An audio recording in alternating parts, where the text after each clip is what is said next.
Hey, my name is Relyks, and this is a little series I'm starting on how we can improve ourselves as players, as well as improve our understanding of the game, and then go on to use this information to climb through the solo queue ladder to whatever height you want to reach. I think this can be used in bronze, silver, gold, platinum, and probably even diamond. I'm going to be talking about relatively broad subjects this little introduction video I'm doing. So, League doesn't necessarily have a very difficult or steep learning curve, but there is a high skill cap.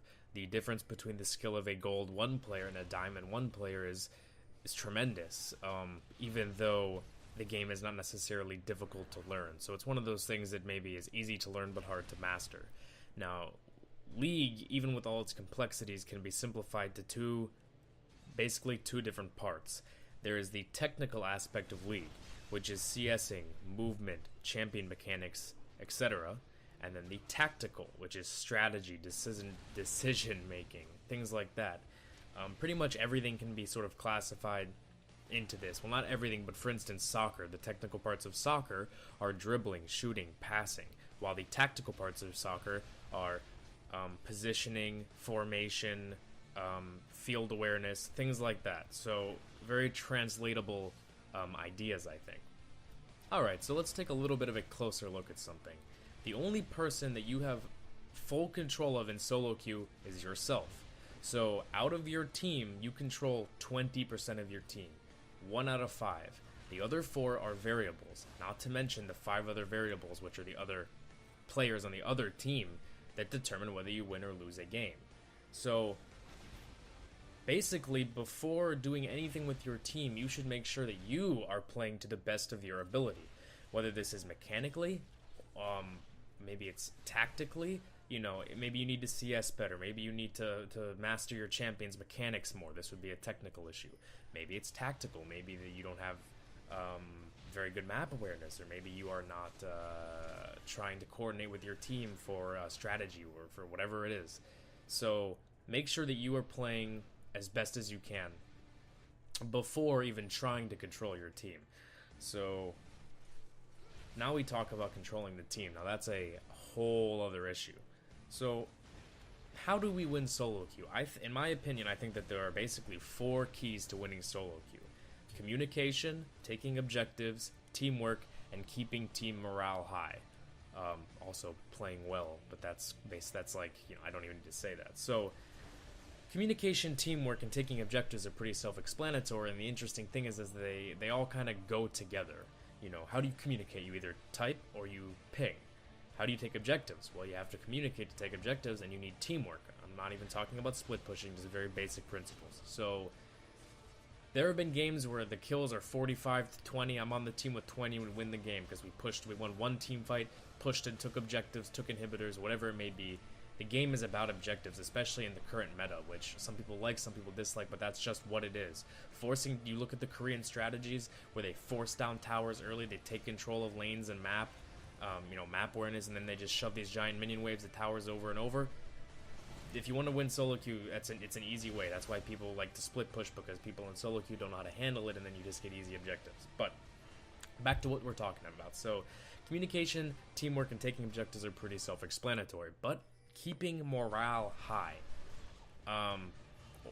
I couldn't think of what else to call that, but how do we do that? It's not so self-explanatory. We have 4 other people, and everybody's different, and everybody responds to things differently. How do I make sure my team is not trying to surrender at 20 minutes when it's still a very winnable game? And I'll tell you something right now. Most games that people surrender at 20 minutes are still winnable. There are so many games that people throw that you can win just by playing smart and as a team. Now, I'm not talking about blind optimism. If it's 0 to 30 and they have had the last 4 dragons, maybe you should surrender. You're probably not going to catch back up. But there are plenty of realistic situations where you can come back and then people just give up because they're butthurt or whatever the reason is. But I'm just going to use the term that Sky coined, dick-sucking theory or something like that, DST. So basically, you find a player on your team that has done something well, whether it's an AD carry that played aggressively and it paid off and they killed the other AD carrier, whatever it may be, and you praise them for it. You don't want to be like to have too much of their cock in your mouth. You don't want to be gobbling the whole thing, but you want to, good job, man, or dude, keep it up. And what I found actually is that I'm probably the most positive person I've ever met in ranked, and that's not even bragging. This is saying stuff like, we'll be losing, and I'm constantly saying, play passive, guys. Let's play smart. We can catch back up. We just need to AFK farm for a little bit. Don't engage in team fights where, levels behind. We're behind in gold. We need to farm up and try to get on even terms. Just hold towers, poke. We have good wave clear. You want to look at the game logically, because if you are able to look past your emotion and look at the game or the situation objectively, you are already ahead of 90% of the league community. Because what happens is, in a basically admitting mistakes in like moments where you're being confronted with a lot of different opinions from other players, but instead you're able to put rational thought above your feelings, it'll lead to becoming a better player. Do not let your emotions interfere with your decision making. Try to be as objective as possible. I'm fucking all over the place. Anyways, I only recorded about 9 minutes of random game footage to just drone on behind, so I kind of got to hurry this up. So, basically in every elo, you're going to find toxic players. With the amount of people that play this game, the probability is just relatively high that you find someone who just got dumped by their girlfriend, or, maybe they're just received news that they have erectile dysfunction, Maybe they're just naturally like that. Maybe that kind of attitude is just, embedded in their genetic masteries and runes. Maybe that's just who they are. So regardless, you're stuck with them for a game, right? So you have to try to make it work. Now let's look at this from like a psychological perspective. So we can't use classical conditioning, because that's looking at basically an unconditioned stimulus trying to change an involuntary response. This is nothing like that. That is something like you see food, your mouth waters. That is not learned. That is just genetically part of you. So we're going to use something called operant conditioning, which is basically the learning of voluntary behavior through the effects of pleasant and unpleasant consequences to responses. So the law of effects states that if an action is followed by a pleasurable consequence, it will tend to be repeated. And this kind of goes back to the cock gobbling theory, or Dick's, whatever you want to call it. So when somebody performs some specific action and it's followed by praise, they will seek that sort of response again. So they're going to try to impress you. They're going to try to do the same kind of thing. So we're going to be using applied behavioral analysis, also known as ABA. It's a term for a form of functional analysis and behavior modification that basically uses a variety of behavioral techniques to mold a desired behavior or response. So we're basically attempting behavior modification using operant conditioning techniques. We are trying to change a specific player's behavior. Now, yes, we're trying to do something that's relatively long-term in a short amount of time, but it can be done, and it's not really that hard. There's all this other bullshit. You can use successive approximations to see that if it's working along the way. You can use shaping, and you can attempt to reinforce these steps in changing their behavior to form a more complex behavior. All of this is fucking psychology, mumbo-jumbo bullshit that no one really cares about. Basically, you find a player that's doing something well, you praise them, they will seek that same response, so they're going to try to play better. Now, first of all, people have the dumbest responses. How do I deal with toxic players in ranked? Mute them. That's a terrible idea. It's already increased the chances of you losing the game. Communication is so important. I never mute anybody. Even if I don't argue with anybody. Like, you can sit there at your computer and be fucking screaming about how this guy is playing this game with his elbows, and he's using a GameCube controller. Who the fuck knows? But don't type it in chat. And I'll let you know something right now. Don't type. I played on my Smurf the other day. Don't type anything in all chat. If you sit there and just complain about your team in all chat, I guarantee you 9 out of 10 times the other team does not care. And they will either not respond, or they'll probably just end up reporting you for whatever reason anyway. So just keep it to yourself. Rage at yourself. Get a stress ball you can squeeze when you're dealing with that, insta-lock Teemo jungler.